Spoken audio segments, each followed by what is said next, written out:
making the job as easy as A, B, C, D. We all know you're quite amazing. Really, you're the best person to get the job done. The only problem is that they didn't make days long enough to fit in all the work you need to do. That's not your fault, and that's why you'll find that you occasionally, sometimes maybe, need to delegate. It's difficult to let go, I understand, but I promise you, delegation is a good thing. And this is why. Delegating means bringing fresh talent and ideas to the table, and it helps you make sure you never let anyone down because you are under pressure. So why don't people delegate more often? There are several reasons, I'm sure, but the most common reason is that it takes a lot of effort up front. Completely understandable. Who has the time? By the time you've explained it all, you might as well have done it by yourself, correct?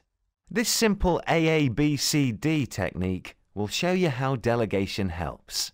A is for analysis, identifying tasks that can be delegated. For example, you've initialized a new service which you know will be a fantastic success for your business. Now all you need to do is create an email flyer to help promote it. What could be easier for you than writing the content? After all, you know the campaign inside out. You created it. So why waste time teaching someone else all about it? Here's why.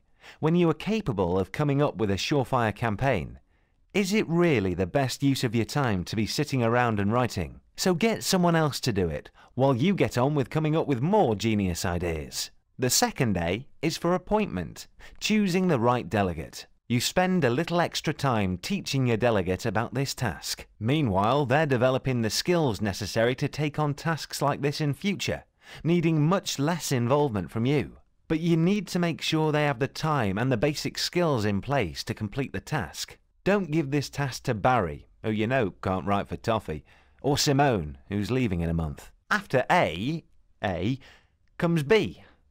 B is for briefing, defining the task. Important to delegating is finding the time to train effectively.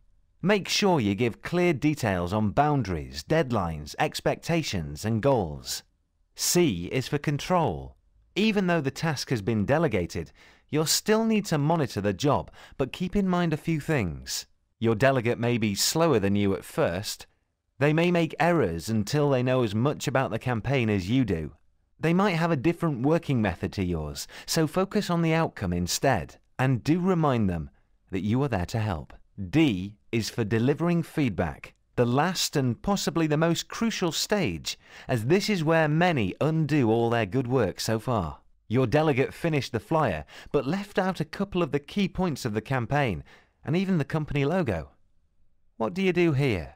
You take the project over and redo it so it's done properly. But while it's important to make sure the work is at the high standard you would produce, your delegate should be the one to make the corrections.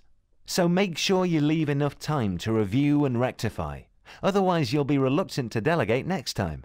At first, delegation might seem like more work than it's worth, but learn the AABCD technique and you'll save yourself so much more time in the long run, freeing you up to create new campaigns and make you even more successful than you are now with the hours you have available in any given day, which, let's face it, will probably still not be enough.